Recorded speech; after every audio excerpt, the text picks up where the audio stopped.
Aminadong nagloko ang ating makakausap na si Roland. Kaya ngayon takot at ayaw niyang maranasan ang kanyang ginawa na kalokohan sa kanyang jowa na si Frances. Si Roland hindi tuloy maiwasan na mapraning sa posibleng karma na dumating o bumalik sa kanya. Hanggang ngayon, hindi tuloy alam ni Roland kung papaano ang tamang pag-handle sa nararamdamang takot at kaba sa kalokohang ginawa niya sa kanyang jowa na si Frances. Kaya mula dito sa Pasig, 28 years old, Roland, kausapin na po natin mga kapatid. Lakas na ang inyong mga radyo at i-share na ang ating live streaming. Roland, magandang tanghali sa'yo. Magandang tanghali din po, Kuya Boy. Roland, ito bang si Frances ay nalaman itong kalokohan mo? Umamin ka ba o nahuli ka niya? Bali, hindi pa po niya alam. Uy, hindi pa alam ha? Gano'n na kayo katagal na mag-jowa ni Frances? 4 years po. At kailan nag-umpisa ang panloloko mo sa kanya? Matagal na ba o recently lang? Recently lang nung may nakainuman ako mga kaibigan ko. May kasamang Roland, medyo nawawala yung linya mo. May kasamang babae. Hindi ko naman siya kilala masyado, pero parang nagkatinginan kami. Nagkatinginan? Tapos dala ng alak, nag-usap pa kay kwentuhan, ganyan.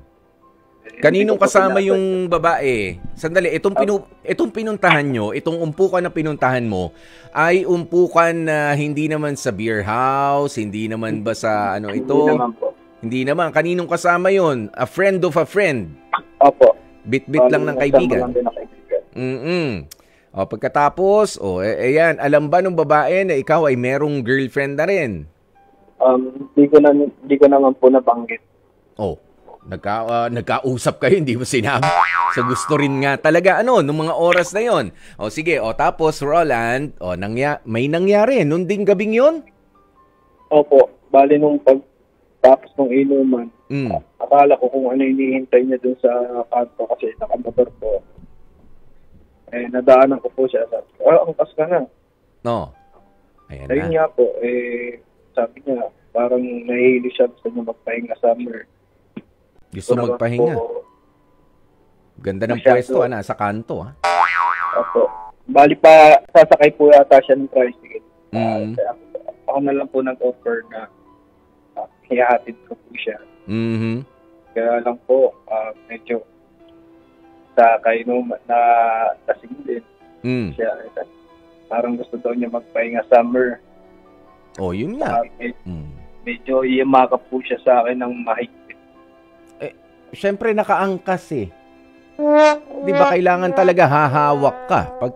Sandali, ano ba yung pinag-angkasan niya sa'yo? Ano bang sinasakyan mo nung gabi nga? May motorsiklo ka ba? O motor po. E-bike? O baka bike? Motorsiklo. Naka-helmet ka naman? Opo. Dalawa naman din yung dala kong helmet. Dalawa yung helmet. Sige. O pagkatapos, ayun na nga. So gusto niya raw magpahinga, nagparinig na at iyon na nga, hindi naman tumanggi. Yun nga yung pahinga na gusto niya. Yung pahinga na papawisan at mapapagod ka rin. Yun nga po. Ngayon na dala ng alak. Okay. O pagkatapos, ilang beses nangyari ba ito? Yun lang bang gabing yun o nasundan pa? Bali, nasundan din po. Kaya lang, lang po, parang date lang po. Date? Parang usap lang kami regarding dun sa nangyari. Uy. Anong usap? Ano yun? Para kayo nanood ng pelikula? Paano pag-uusap ang ginawa nyo dun sa nangyari? Nangyari na nga. Kung ano yung plano namin, ganun. So, sabi ko naman, sinabi ko na may girlfriend ako. Bali, parang yung nangyari sa amin, parang one night stand? Wala lang. One night stand po. Anong sabi niya naman? Medyo na-upset siya.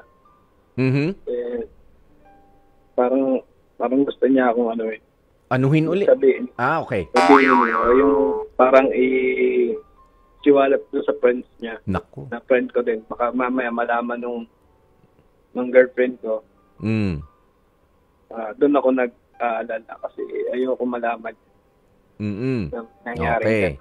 So, merong pagbabanta na ginawa na, sige, sasabihin ko na lang doon sa mga friends mo na ganito, ganyan. So, natatakot ka na ngayon. Ito ba mga friend na kainuman mo at mga kasama mo noon ay ito yung mga tropang tunay o ito yung mga tropang hindi mo masyado kilala? Bali, parang lang, yung tropa ko nung medyo matagal na rin po. Yung parang hindi naman sobrang close. Oo, pero ibig sabihin ko, ito ba yung tropa na marami na kayong pinagdaanan? I mean, sa mga tropa kasi meron yung mga meron yung mga mapagkakatiwalaan mo na mga sensitibong mga kwento. Lalo na yan, pagka sinabi ba sa kanila, yan ba ay kakalat agad, makakarating doon sa jowa mo o hindi? Yung set of kainumans mo nun, matagal mo nang kasama pero yung tiwala mo, hindi pa ganoon. Kaya natatakot ka. Tama? Opo. Okay, sige. So, medyo hindi pa subok ng panahon yung pagsasama ninyo. Kasi meron naman mga ganyan. Kahit pagbantaan, sige, sasabihin ko sa tropa mo, sabihin mo. 'Di ba? Malalim na pinagsamahan namin yan. Hindi naman siguro ko para ilaglag pa niyan. But of course, hindi naman tayo, hindi tayo bangko doon.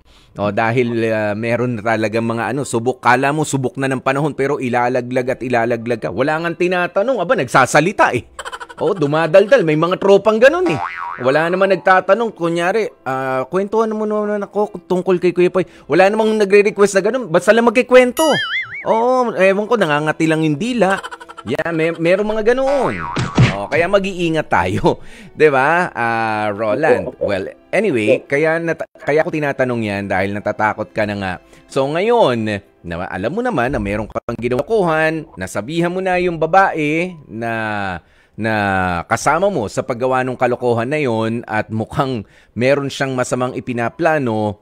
Ikaw, anong plano mo? Kaya mo ba na aminin yan doon sa girlfriend mo? Yung pagkakamali mong yun? Yun nga po, Kuya Poy. Bali, iniisip ko kung aaminin ko. Kasi alam ko magagalit siya. Sigurado? Kasi kaya minsan parang natutulero yung utak ko. Pag lumalabas siya with her friends, minsan may mga kasamang lalaki na close friends naman niya. Kaya nagagalit ako minsan. Tapos parang inaanoan ko siya na huwag ka nang lumabas. Huwag ka nang sumama. Parang siya yung inaano sa akin naiirita. Kasi minsan lalabas siya. Tama yung mga friends niya. Uuwi na, madaling araw. Gano'n. Ba't hindi ka na lang din kasi sumama? Hindi ka invited? Hindi naman po. Bali, meron silang talagang kaibigan talaga. Pero alam mo naman na safe naman yung girlfriend mo kapag sila yung kasama. Opo. Kaya po, siyempre hindi nawawala po sa isip ko na may mga lalaki talaga na hindi natin alam yung iniisip din. Yan. Kasi nga, takot ka sa sarili mong multo. Nagawa mo eh. 'Di ba? Lalo mo naisip yan nitong may ginawa kang kalokohan. 'Di ba? Na posible pala na makaupo lang yung girlfriend kong ganun. Baka merong katulad ko rin na matipuhan siya at maghintay ako dun sa kanto. Tapos iangkas ako. Yan na. Baka baka mabingwit din siya. Lalo ka ngayong lalo ka na paparanoid, lalo ka na papraning sa nangyari. Tama? Yes po. Ayan, pero alam mo, bilang isang lalaki na unang-una itong ka-one night stand mo, ay yun lang naman talaga ang nangyari sa inyo. Ngayon, kung meron siyang, kasi alam mo ang babae, hindi naman basta yan hindi yan basta-basta ibibigay ang sarili niya doon sa lalaki na hindi niya tipo. Tama? Kaya habang nagiinuman kayo, wala pang tama yung alak. Kumbaga, naka-lock in na yung target niyan. Kumbaga, target ka na niya, nakuha ka pa niya, type ka niya, regardless kung ayun na pa nga, nahaluan pa nga ng alak, hindi basta, hindi basta nila isinusuko without emotions involved. Karaniwan sa mga kababaihan, iba yung mga kababaihan na bayaran. They do it for pay. They do it for money. Na kailangan nilang gawin dahil gusto nilang kumita ng pera. Meron kasi mga ganyan. Yes po. Okay, alam natin na mali iyon. Pero, yan yung dalawang klase ng mga babae na mga maikakama mo. Yan, yung makukuha mo yung emosyon nila, makukuha mo yung atensyon nila, at ito nga, yung naka one night stand mo, hindi ka naman nagbayad, tama? Hindi naman po. Yun, hindi ka nagbayad sa kanya, ayan, nag-invest siya kahit papano ng ganong kabilis, at meron siyang ine-expect na something more special. Nga lang, sa ngayon, ang focus mo lang dapat ay yung girlfriend mo. Dalawa lang naman ang pwede mangyari. Malaman nung girlfriend mo mula sa ibang tao o malaman niya mula sa iyo. Ano ang mas pipiliin mo? Sa parehong bagay na yon ay parehas kang kagagalitan ng girlfriend mo. So what would you rather choose? Siguro, sasabihin ko na lang, aminin ko sa girlfriend ko yung mga nangyari. Pero wala naman feelings yan doon sa may one night stand ko kasi hindi ko naman talaga siya, kumbaga, parang one night stand lang talaga yun. At walang feeling. Pero maraming maraming mga magiging pagbabago kapag syempre inamin mo na yan. Ganun kailangan mo rin magbago. Unang-una, baka malimitahan na yung paglabas-labas mo. Kung sakaling lalabas ka, isama mo na lang si girlfriend mo the next time. Diba? Ganoon yun po, kuya ko Para walang pepwesto dun sa angkasan niya. Angkasan niya yun kung walang, kung nandun siya, walang ibang aangkas. Diba? Lilimitahan. Ganun din siya. Talaga magsusungit yan. Kailangan mo manuyo ulit. Pero it's better that way kaysa malaman niya mula sa ibang tao. Pero meron pang isang option. Yung manatiling manahimik ka na lang, pwede naman yun, at umasa, at patuloy na maparanoid. Pero papaano naman yung araw-araw nagising mo? Papaano naman yung pag-iisip mo na baka may ginagawa rin yung girlfriend mo? Kasi nga, at any time, at any moment, para bang may bumubulong-bulong sa'yo, Roland, alam na, pag uwi mo, ganito. Alam na ng girlfriend mo, may nag-chu-chu na roon. Dumaan yung babae. Diba? Mas mahirap yun Kaya, unahan mo na. Maging tapat ka na sa kanya. Lahat naman na tao, paliwanag na lamang natin na lahat talaga nagkakamali. Ayan, pero sana yung pagkakamali mong yan ay wag mo naman ding ibato sa kanya. Doon sa isa sa mga pagkakamali natin kasi kanina, sinasabi mo na lumalabas din, may ibang set of friends din yung girlfriend mo at ikaw ngayon napapaisip kung ganun din kaya ang girlfriend ko, baka gawin niya sa akin, baka makarma ako pagka umamin ako. Hindi, wag ganun. Yung pagkakamali mo yun.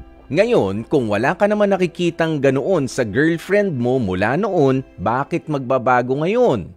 Sa mga paglabas-labas niya kasama yung mga kaibigan niya, ba't mo siya pagdududahan ngayon? 'Di ba? Ganyan. Dahil sa ginawa mo yun. Kaya wag mong sasabihin, ikaw nga, pagka nagpapaliwanag ka, ganito ang mali nung iba ako, sige, hindi na ako masyado magiinom. Ikaw nga, lumalabas ka. No, hindi. Basta ikaw, kung merong hihingin sa'yo, hindi na ako lalabas muna. Ayoko ng dahil nagkamali ako, gusto ko manatiling tapat sa'yo, sa akin lang yon. Pero yung ginagawa mo, sige, okay lang. Pero pwede ba samahan kita? Kung medyo duda ka, ganyan. O kaya samahan lang kita. Kahit doon lang ako sa labas. Magkasiyahan kayo sa loob. Diba? Ganun yun. You own up to your, to your pagkakamali. Ika nga. Pagkakamali mo yun Yun lang. Walang sumbatan na ikaw nga ganito, ikaw nga ganyan. Dapat ganoon ang pagpapaliwanag sa kanya. Ayan, pero ang pinakamaganda talaga, Roland, ay aminin mo. Aminin mo na yung pagkakamaling yan kaysa malaman pa sa iba. So ngayon, bibigyan naman din kita ng pagkakataon kung sakasakali at nakikinig nga si girlfriend o kung hindi man at least makapag-practice ka na ng sasabihin mo sa kanyang statement. Kaya Roland, ito na ang pagkakataon mo. It's as if yung girlfriend mo na ang pagsasabihan mo ng sikreto na mabaho na gusto mo nang mailabas para wag nang lasunin yung isipan mo. Go ahead, Roland. Frances, matagal na rin naman tayo nagsasama, 4 years na. Naisip ko na may nagawa akong kasalanan sa iyo na hindi ko rin talaga masabi. Bali, mayroon ako one night stand. That time na pinayagan mo akong pumunta doon sa mga friends ko na hindi ko naman sinasadya na ganun talaga yung mangyayari. Humingi ako sa iyo ng kapatawaran. Kung sakaling naririnig mo to, sincere naman ako sa iyo. Kaya lang talaga hindi ko alam yung nangyari no. That night. Pinagsisisihan ko rin naman. Alam kong mali ako. Hindi ko rin naman babago yung isip mo kung ano yung desisyon mo sa nangyaring ito. Pasensya na. Sorry. Mahal na mahal kita. Maraming salamat sa iyo, Roland, ha? At aasahan namin, balitaan mo kami kung ano ba mangyayari. Pero ganoon talaga, dahil aamin ka, hindi natin alam kung ano magiging resulta kapag ka narinig na yan ni Frances. Let's hope for the best. Ayan, pero ayoko munang sabihin yung expect for the worst. Pero kung sakali na yun din ang dumating, kailangan mong, dahil may pagkakamali magkakaiba tayo ng tanggap. Kailangan, kung kakayanin, sana makaya sa panunuyong muli.